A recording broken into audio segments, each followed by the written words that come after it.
సమర్థ సద్గురు సాయినాథ్ మహారాజ్కి జై. మన సాయి భక్తులందరికీ నమస్తే అండి. అందరూ ఎలా ఉన్నారు ఫ్రెండ్స్? ఏం చేస్తున్నారండి? ఈ రోజు వీడియోలోకి వెళ్లే ముందు బాబా గారి ఆశీస్సులు మీ అందరికీ దొరకాలని మనస్ఫూర్తిగా కోరుకుంటున్నాను. ఇంకా ఈ రోజు బాబా ఏమంటున్నారు అనంటే, బిడ్డ, బయటికి చెప్పుకోలేని ఒక సమస్యతో నువ్వు సతమతం అవుతూ ఉన్నావు తల్లి. ఆ బాధ అనేది నాకు తెలుసు. నువ్వు పడే బాధని నేను చూడలేకపోతూ ఉన్నాను. నువ్వు నాకు ఒక చిన్న పసిబిడ్డతో సమానం తల్లి. అందువల్ల నీ వేదనని, నీ బాధని చూడలేక ఈరోజు నీ సమస్య తీరగలిగే ఒక సులువైన మార్గాన్ని నేను చెబుతాను తల్లి. అంటే ఆ సమస్య అనేది ఈరోజే తీర్చగలిగే ఒక సులువైన మార్గం అనేది చెబుతాను, విను అని చెప్పి బాబా మనకి తెలియజేస్తున్నారండి. ఎందుకు బాబా ఇలా అంటున్నారు?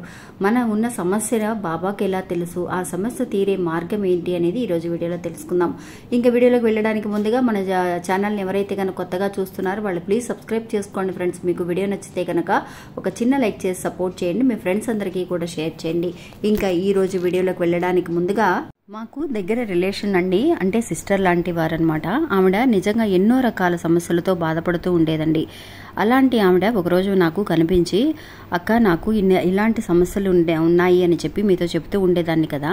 ఒకరోజు నాకు బాబా గుడి దగ్గర ఒక ఆయన కనిపించారక్క. కనిపించి, అమ్మ మీకు ఒక సమస్య ఉంది, ఈ సమస్యతో బాధపడుతూ ఉన్నారు, ఇలాంటి పలానా పూజలు చేసుకోండి అని చెప్పి ఆయన చెప్పారక్క.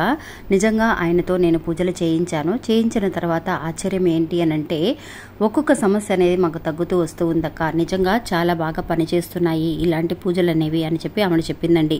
అంతేకాకుండా అండి, ఈయన నిజంగా మనకి వశీకరణ సమస్యలు కానీ, ప్రేమపరంగా కానీ, పెళ్లి భార్యాభర్తల సమస్యలు, నిజంగా ఎలాంటి సమస్యకైనా కూడా శాశ్వత పరిష్కారం ఖచ్చితంగా జరుగుతుందండి. ఒక్కసారి ఈ గురువు గారికి కాల్ చేయండి. మీ సమస్యని పోగొట్టుకునే దానికి ప్రయత్నం చేయండి. నమ్మకంతో సంప్రదించండి. ఫోన్లోనే అన్ని విషయాలు వివరంగా చెప్తారు గురూజీ సిద్ధాంతి గారు, సుబ్రహ్మణ్యరాజు గారండి. ఈయన ఫోన్ నెంబర్ అండి 6303087995. ఇంకా ఈరోజు వీడియోలోకి వెళదామండి. సాధారణంగా అండి మనందరము కూడా ఎప్పుడు బాబాతో చెబుతూ ఉంటామండి. ఏ కష్టం వచ్చినా కూడా బాబాతో చెబుతూ ఉంటాం. బాబాకు తెలియని విషయం అంటూ ఏమీ ఉండదు. కానీ మనలో ఒక సమస్య అనేది, బయటికి చెప్పుకోలేని ఒక సమస్య అనేది ఎవరికైనా ఉంటుందండి.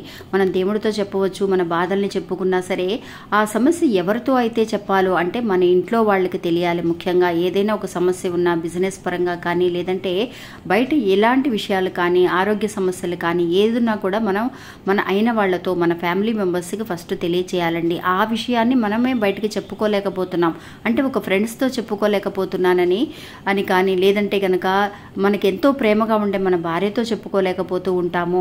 ఇంకా వచ్చేసి మన పిల్లలకి కానీ, అమ్మ నాన్నకి కానీ ఎవరికి చెప్పలేక చాలామంది కూడా తనలో తను బాధపడే వాళ్ళు ఎంతమంది ఉన్నారండి. నిజంగా 99% మంది ఇలాంటి సిచ్యువేషన్లో ఉంటూనే ఉంటారు. కానీ బాబా దగ్గరికి వెళ్ళి ఏడుస్తూ ఉంటాం. బాబాతో కూడా కొన్ని క్షణాల్లో ఏం చేస్తూ ఉంటామంటే, ఈ సమస్య అనేది తన మీద తప్పు ఉందేమో, ఒకవేళ నేను తప్పు చేస్తున్నానేమో, నా మీద ఏదైనా తప్పు ఉందేమో, నన్ను క్షమించు బాబా, నేను ఇలాంటి తప్పు అనేది తెలుసో తెలియకో చేస్తున్నామని అంటున్నాము. కానీ ఆ సమస్య ఏంటి, ఎందుకు ఇలా వచ్చింది, నాకే ఎందుకు ఇలా జరుగుతుంది, బయటికి ఎందుకు చెప్పలేకపోతున్నాం అనే ఒక సమస్యతో బాధపడే వాళ్ళు ఎంతోమంది ఉన్నారండి. అవన్నీ కూడా బాబాకి తెలుసు. మనం చాలామంది కూడా అంటే కావాలని చేసేవాళ్ళు చాలామంది ఉంటారు కొన్ని తప్పులని. ఇది తప్పు అని తెలుస్తుంది, అయినా సరే చేస్తూ ఉంటారు, తర్వాత సరి చేసుకోవచ్చులే అని.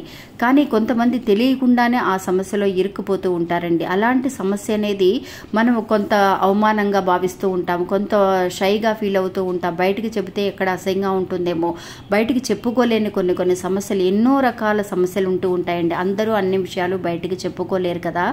అందువల్ల అలాంటి సమస్యతో బాధపడుతూ ఉన్న ఒక భక్తురాలికి బాబా చూపించిన ఈజీ అయిన సులువైన ఒక మార్గం ఏంటి అని అనేది ఈ రోజు కథలో తెలుసుకుందామండి. ఈ కథలో అండి సాధారణమైన ఒక బ్యాంకులో పని చేసుకునే ఒక అతనండి.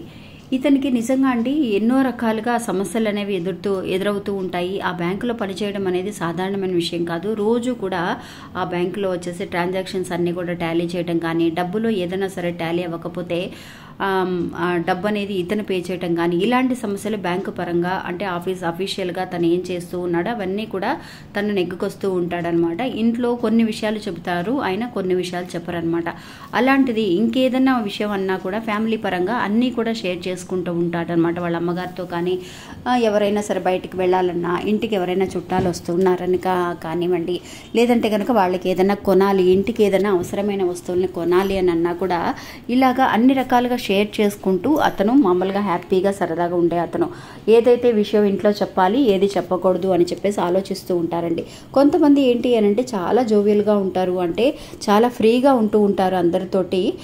ఇంట్లో వాళ్ళకి అన్నీ కూడా చెబుతూ ఉంటారు, మన వైఫే కదా తనకి తెలియకుండా ఎందుకులే అని. కానీ చెప్పకుండా దాచేవాళ్ళు చాలామంది ఉంటారండి. అంటే చెబితే వాళ్ళు ఏదైనా టెన్షన్ పడతారేమో, భయపడతారేమో అని చెప్పి కొన్ని విషయాలు జెంట్స్ ఇంట్లో వాళ్ళందరికీ చెప్పరనమాట. అలాగే ఇతను కూడా ఏం చేశారనంటే, అతనికి ఒక ప్రాబ్లం అండి. ఈ ప్రాబ్లంతో అతను సమస్యతో తను చాలా ఇబ్బంది పడుతూ ఉన్నాడు, ఎవరికీ చెప్పుకోలేక. అది ఎప్పుడు కూడా హ్యాపీగా ఉంటాడు ఇతను. ఏదైనా సరే చిన్న విషయాలన్నా కూడా కొంచెం డల్గా ఉండగానే తన వైఫ్ వచ్చేసి అడుగుతుంది, ఏమండి ఎందుకు ఇలా ఉన్నారు, ఏంటి ఏమైంది అని అంటే భార్యతో మటుకు చెబుతూ ఉంటాడనమాట. తన బ్యాంకులో పలానా అమౌంట్ ఏదైనా ప్రాబ్లం వచ్చింది, నేను అమౌంట్ పే చేశాను, ఆ తర్వాత వాళ్ళు పే చేసేసారని ఆ ప్రాబ్లం సాల్వ్ అయిపోయింది అని చెప్పి కూడా చిన్న విషయాలన్నీ షేర్ చేస్తున్న అతను ఆ రోజుగా మటుకు చాలా డల్గా, చాలా మూడీగా, ఎవరితోనో మాట్లాడకుండా ఏదో కోల్పోయినట్టుగా ఎన్నో రోజుల నుంచి, ఒక వారం 10 రోజుల నుంచి అతను అలాగే ఉంటున్నాడండి. సరిగ్గా భోజనం కూడా చేయటం లేదు, బయటికి చెప్పుకోలేకపోతూ ఉన్నాడు. ఆ సమస్య ఎప్పుడు కూడా బాబా గుడికి వెళ్ళినప్పుడు చెబుతూ ఉంటాడనమాట. బాబా నేను పలానా సమస్యలో ఉన్నాను, ఈ సమస్య అనేది నేను బయటకు చెప్పుకోలేకపోతున్నాను, నాకు ఆ భారాన్ని మొయ్యలేకపోతున్నాను బాబా, నాకు ఈ బాధ నుంచి బయటపడవేయండి అని చెప్పి. నిజంగా అతనికి వచ్చిన సమస్య ఏంటి అని అంటే అండి, అతను బ్యాంకులో వచ్చేసి అతనికి పలానా చెక్ అనేది ఒకళ్ళు ఒక 10 lakhs రూపీస్ చెక్ అనేది వాళ్ళకి ఇవ్వడం అనేది జరిగింది. అది వేరే అమౌంట్ మూలంగా ఒకళ్ళకి వేయాల్సింది వేరే అమౌంట్ వేరే వాళ్ళకి ట్రాన్సాక్షన్ చేసేసారనమాట. అది ఏదైతే ఏమైంది కానీ ఆ 10 lakhs అనేది తేడా వచ్చిందని, ఆ 10 lakhs కూడా ఇతని మూలంగానే వచ్చేసి తప్పుడు ట్రాన్సాక్షన్ జరిగింది అని ఆ నింద అనేది అతని మీద పడుతుందండి. ఇంకా 10 లక్షలు కూడా అతను కట్టాల్సిందే. ఎందువల్లంటే వేరే అకౌంట్లోకి వెళ్ళేసరికి వాళ్ళు ససేమరా ఇవ్వనని చెప్తారండి. అంటే రిటర్న్ ఇవ్వము, మేము మీ అకౌంట్లోకి ట్రాన్సాక్షన్ చేసేసారు కదా, అందుకని వాళ్ళ వెనకాల తిరిగి అయినా కూడా అతను ఈ విషయాన్ని వచ్చేసి ఇతని మీద నిందపడేసరికి 10 లక్షలు కట్టాలి, ఎలా కట్టాలి, చిన్న అమౌంట్ కాదు ఇది, ఏం చేయాలి, తప్పు తనది కాదు, అయినా సరే కావాలని చేయలేదు, ఎవరిని మోసం చేయాలని చేయలేదు, ఏదో ఒక తెలియక జరిగిన ఒక అఫీషియల్ అయిన ఒక విషయం అండి.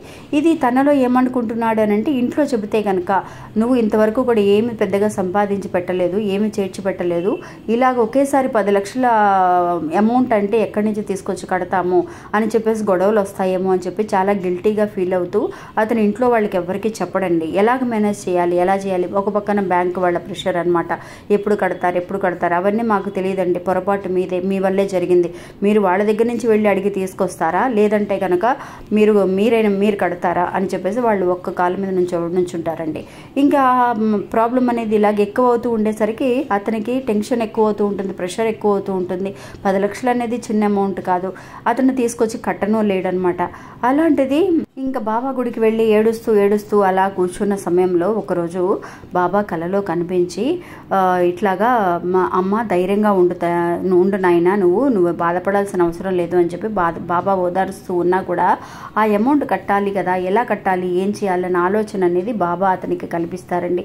చూడండి ఫ్రెండ్స్, ఇలా ఆలోచన కల్పించడానికి ముందుగానే అతను పలానా వాళ్ళ దగ్గర, అంటే బ్యాంక్ వాళ్ళకి తెలుసు, బయట ఫ్రెండ్ అని చెప్పేసి ఫ్రెండ్కి చెప్పుకుంటాడు, వాళ్ళకి చెబుతాడు, వీళ్ళకి చెప్తాడు, ఈ బ్యాంకులో ఇలాంటి ప్రాబ్లం ఉంది, ఆ 10 లక్షల నింద అనేది నా మీద పడింది, ఇప్పుడు నేను కట్టందే, లేదంటే నా ఉద్యోగమే పోతుంది అని చెప్పేసి ఇంకా బయటికి వెళ్ళిపోదామా, పోనీ ఉద్యోగం నుంచి మానేసినా అది ఒక పోలీస్ కేసు అయిపోతుంది, ఎటు నుంచి కూడా ముందుకు వెళ్ళలేకపోతున్నాడు, వెనక్కి వెళ్ళలేకపోతున్నాడు అని చెప్పేసి ఫ్రెండ్స్తో చెప్తాడు, వాళ్ళతో చెప్తాడు, అందరితో చెప్తూ ఉంటాడండి. కానీ అయిన వాళ్ళైనా వాళ్ళ అమ్మా నాన్న కానీ ఎవరైతే మనకి సహాయం చేస్తారో వాళ్ళతో చెప్పడం అనేది మర్చిపోతాడండి, భయపడతాడనమాట. అతను మానేస్తాడు చెప్పడం అనేది.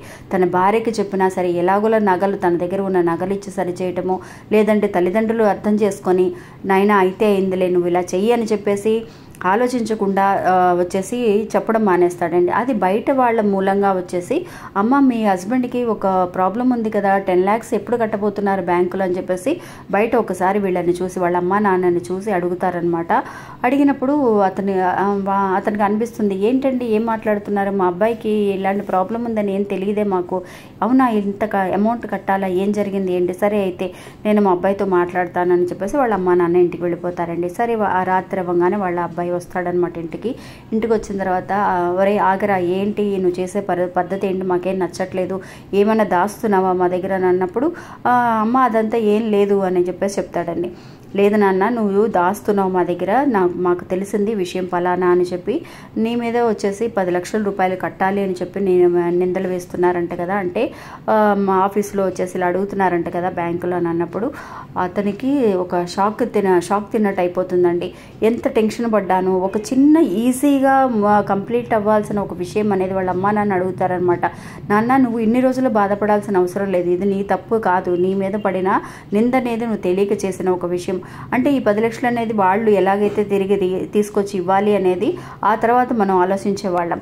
అంతేకాని నువ్వు ఇంట్లో వాళ్ళతో అయిన వాళ్ళతో నువ్వు చెప్పకుండా బయట వాళ్ళతో వెళ్ళి చెప్పడం వల్ల అంత కేర్లెస్గా ఉన్నాడని ఎవరు అనుకోరండి. కావాలనే అతనే వేరే అకౌంట్కి ట్రాన్స్ఫర్ చేసేసుకొని అలా మోసం చేస్తున్నాడని ఆ బ్యాంకులో వాళ్ళైనా సరే బయట వాళ్ళైనా సరే అలా తప్పుగానే అర్థం చేసుకుంటారండి. ఎవరు కూడా మన అయిన వాళ్ళే మనల్ని అర్థం చేసుకుంటారన్న విషయాన్ని అతనికి తెలియక ఆ రోజు వాళ్ళ అమ్మా నాన్న చెప్పినప్పుడు నిజంగా ఏడుస్తూ వాళ్ళ కాళ్ళ మీద పడిపోయి, అమ్మా ఇన్ని రోజులు ఇంత ప్రేమగా ఉన్న మిమ్మల్ని అర్థం చేసుకోలేదు, బయట వాళ్ళకి చెప్పానే కానీ మీకు చెప్పలేకపోయాను, నన్ను క్షమించండి అని చెప్పి వాళ్ళ కాళ్ళ మీద పడినప్పుడు అప్పుడు వాళ్ళ అమ్మగారివి తన వైఫ్కి తెలిసిన తర్వాత ఆవిడ నగలు కూడా తీసుకొచ్చి బ్యాంకులో పెట్టి అప్పటికప్పుడు కట్టేస్తారండి.